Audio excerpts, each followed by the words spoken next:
अस्सलाम वालेकुम स्टूडेंट्स, क्या हाल चाल है आप सबका। उम्मीद करते हैं सब खैरियत से होंगे। कंप्यूटर साइंस के न्यू टॉपिक के साथ आज हाजिर हैं। टॉपिक हमारा है 1.3.5 एफिशिएंसी ऑफ एल्गोरिदम।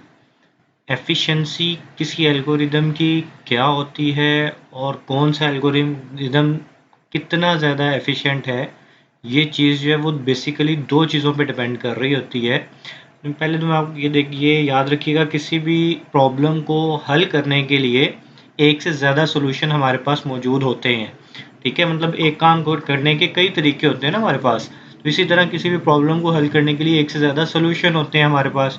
अब हम कैसे कह सकते हैं कि कौन सा सॉल्यूशन जो है या कौन सा उनमें से एल्गोरिदम जो है वो ज़्यादा एफिशिएंट है, उस चीज़ का तयन हम दो बातों पे करते हैं।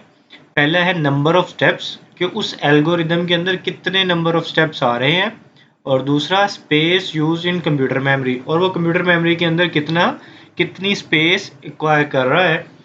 तो नंबर ऑफ स्टेप्स से क्या मुराद है कि जितने नंबर ऑफ स्टेप किसी एल्गोरिदम के कम होंगे, हम उसको उतना ज़्यादा एफिशिएंट समझेंगे। मतलब एक शख्स ने एक प्रॉब्लम को हल करने के लिए एल्गोरिदम लिखा है और उस एल्गोरिदम के 10 स्टेप्स है, और किसी दूसरे ने एल्गोरिदम लिखा है तो उसको सॉल्व करने के लिए उसने 20 स्टेप्स लिखे हैं। तो जो जिसने 10 स्टेप लिखे हैं, हम कहेंगे कि उसका जो एल्गोरिदम है वो ज़्यादा एफिशिएंट है।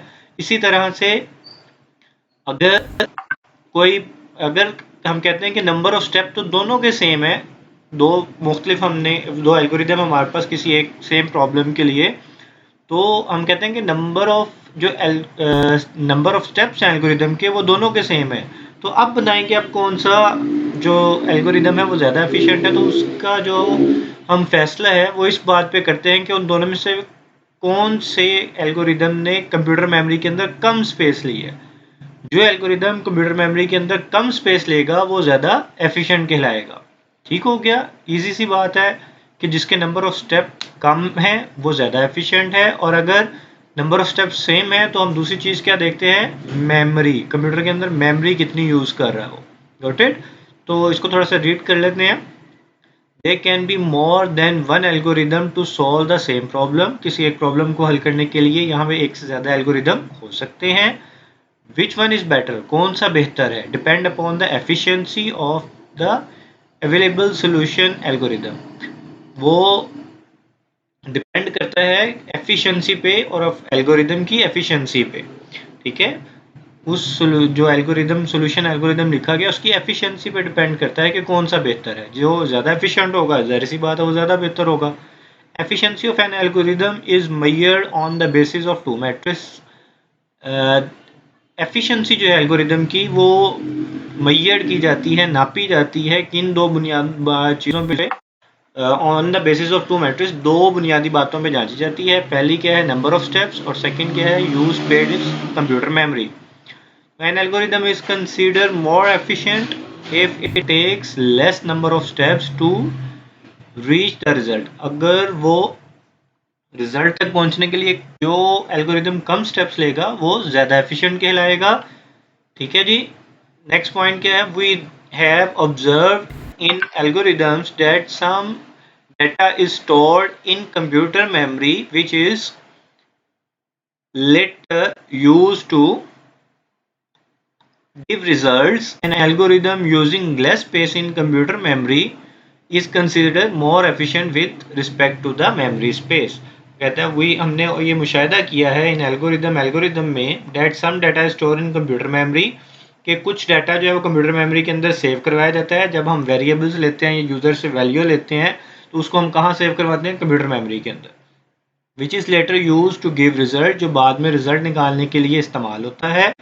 An algorithm using less space, ऐसा एल्गोरिदम जो कम स्पेस इस्तेमाल करता है इन कंप्यूटर मेमोरी में, इज़ कंसिडर्ड मोर एफिशिएंट, वो ज़्यादा एफिशिएंट के तस्वुर किया जाता है with respect to memory space के लिहाज से। ये सारी बातें जैसे मैं आपको पहले समझा चुका हूँ। It is quite possible that one algorithm take less space in memory and has more number of steps, whereas the other algorithm take more memory and the less number of steps। कह रहा है ऐसा मुमकिन है कि एक algorithm जो है वो मेमोरी में स्पेस तो कम ले रहा हो, बट जो उसके नंबर ऑफ स्टेप्स हैं वो ज़्यादा हों। Where the number of algorithm take more memory, या ऐसा भी हो सकता है कि एक एल्गोरिदम ज़्यादा मेमोरी ले रहा हो and has a less number of step, और उसके नंबर ऑफ स्टेप कम हो. In this case there is a trade off between number of steps and the consumed memory. The designer can take decision according to the requirement. तो वहाँ पे वो designer जो होता है वो फैसला करता है कि दोनों में से कौन सा सोल्यूशन जो है वो ज़्यादा बेटर है. अब यहाँ पे इन्होंने एक एग्जांपल दिया है हमें कि वो कहता है 1 से लेकर 99 तक तमाम नंबर्स जो हैं इनका सम कैलकुलेट करने का आपने एल्गोरिदम लिखना है. अब इसके कई सोल्यूशन हो सकते हैं. पहला सोल्यूशन तो ये है कि हम फर्स्ट नंबर और लास्ट नंबर को कहता है प्लस कर दें, 2 में 98 को कर दें, 3 में 97 को कर दें. इस तरह क्या होगा, इन सब ये जितने पेयर्स ये देखिए ना नीचे बनाया 1 + 99, 2 + 98, 3 + 97, जितने भी पेयर बन रहे हैं इन सब का सम क्या आ रहा है, 100 आ रहा है. लेकिन इनके दरमियान में ये देखिए 50 कहीं नहीं आ रहा, वो बच रहा है. और ये पेयर हमारे पास कहता है which where each pair gives answer 100, we count the number of pairs, हम नंबर ऑफ पेयर्स गिनेंगे and multiply that count with the, जितने नंबर पेयर होंगे उसको 100 से मल्टीप्लाई कर देंगे क्योंकि हर पेयर जो है वो 100 का सम दे रहा है. And then in the result we added 50, या हम उसके रिजल्ट में 50 को ऐड कर सकते हैं. एक ये सोल्यूशन हो सकता है. एक सोल्यूशन इसने ऊपर लिखा है, one solution is to start adding number from beginning and keep adding till end. या हम इस तरह से ऐड करने का लिख सकते हैं कि 1 + 2 + 3 आ गया, 3 + 3 6 हो गया, 6 + 4 10 हो गया, 10 + 5 15 हो गया. इस तरह से सम करके तो हम एक एल्गोरिदम बना लें.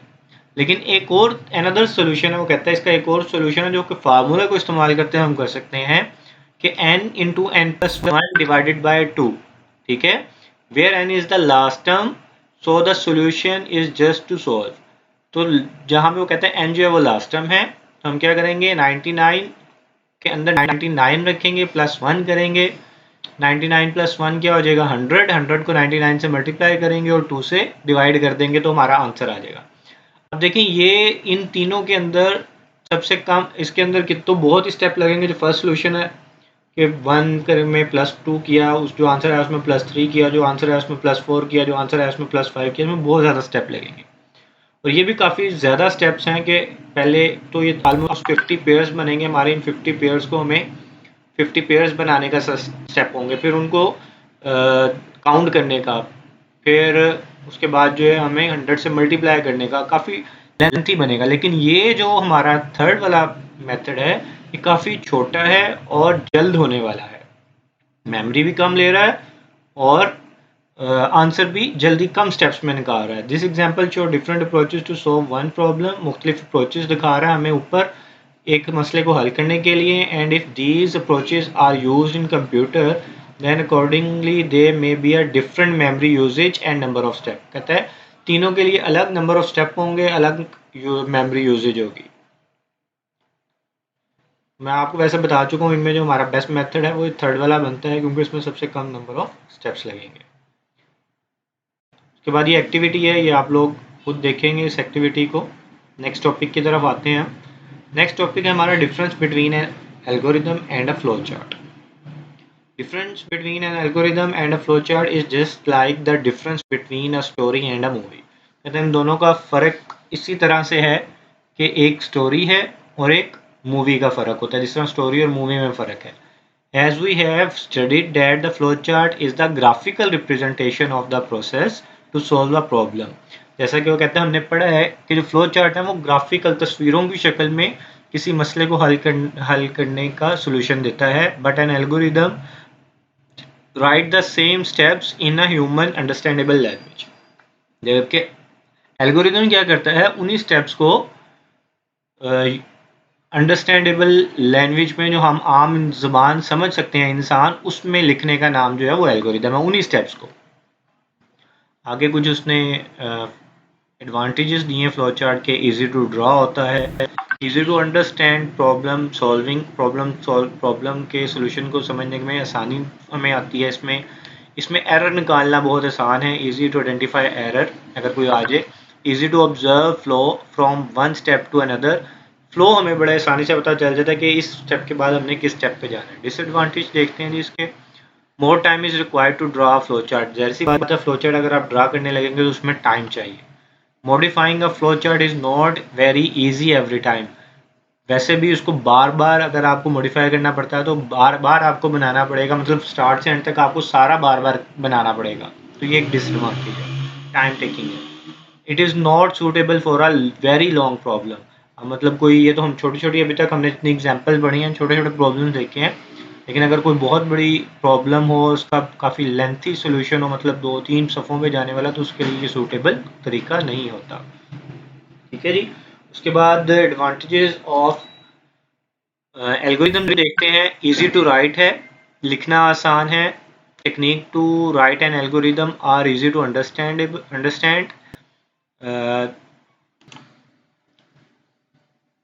Techniques to write an algorithm are easy to understandable. जो लिखने की इसकी टेक्निक है वो बहुत इजी है, समझना आसान है। जिस तरह से हम इसको लिखते हैं उसको समझना बहुत आसान है, लिखना भी आसान है, इसको समझना भी आसान है। To solve a large problem algorithm, अगर आपको कोई बड़ा मसला भी, इशू भी आता है तो एल्गोरिदम लिखना और आसान है। एल्गोरिदम जो है वो उसमें हेल्पफुल, हमें हेल्प करता है, मुश्किल इतना नहीं है। Advantage of an algorithm, disadvantage of an algorithm: modifying an existing algorithm is not very easy every time। कहता है कि लिखे हुए एल्गोरिदम के अंदर चेंजिंग करना, मॉडिफाई करना, उसको ज़रा मुश्किल काम होता है। इजी है बट मतलब हर दफ़ा आसान नहीं होता, बाज़ दफ़ा काफ़ी मुश्किल हो जाता है, खास करके जो लेंथी हमारे एल्गोरिदम होते हैं उनमें। Showing the flow from one step to the other is not very easy. अच्छा, इसके अंदर अब स्टेप्स जो हैं वो एक दूसरे से दूसरे में उसको जाने का जो फ्लो है वो इतना क्लियर नहीं होता जितना हमारे पास फ्लो चार्ट में होता है। इसमें इतना क्लियर नहीं होता, हम गो टू वगैरह की स्टेटमेंट्स वगैरह यूज़ करते हैं। Usages of go to make it difficult to identify error. जो कहता है जो गो टू हम इसमें यूज़ करते हैं, यहाँ से अब इस फ्ला स्टेप पे चले जाएं आप, ये इसको थोड़ा सा मुश्किल बनाता है एरर को तलाश करने में। उम्मीद करते हैं आज का लेक्चर आपको समझ आया होगा। हर लेक्चर की तरह हम इस तरह आपसे रिक्वेस्ट करते हैं कि लेक्चर अगर आपको समझ आया हो तो हमारे लेक्चर को, हमारे चैनल को सब्सक्राइब कीजिएगा, वीडियो को लाइक कीजिएगा। लाइक करने में किसी का कुछ नहीं जाता, लाइक ज़रूर किया करें, और सब्सक्राइब ज़रूर करें, अपने फ्रेंड फैमिली के साथ शेयर करें ताकि वो भी इससे फ़ायदा उठा सकें। नेक्स्ट वीडियो तक, नेक्स्ट लेक्चर तक के लिए अल्लाह हाफिज़। नेक्स्ट हमारा जो टॉपिक है, नेक्स्ट लेक्चर में वो स्टार्ट करेंगे टेस्ट डेटा को। तब तक के लिए अल्लाह हाफिज़।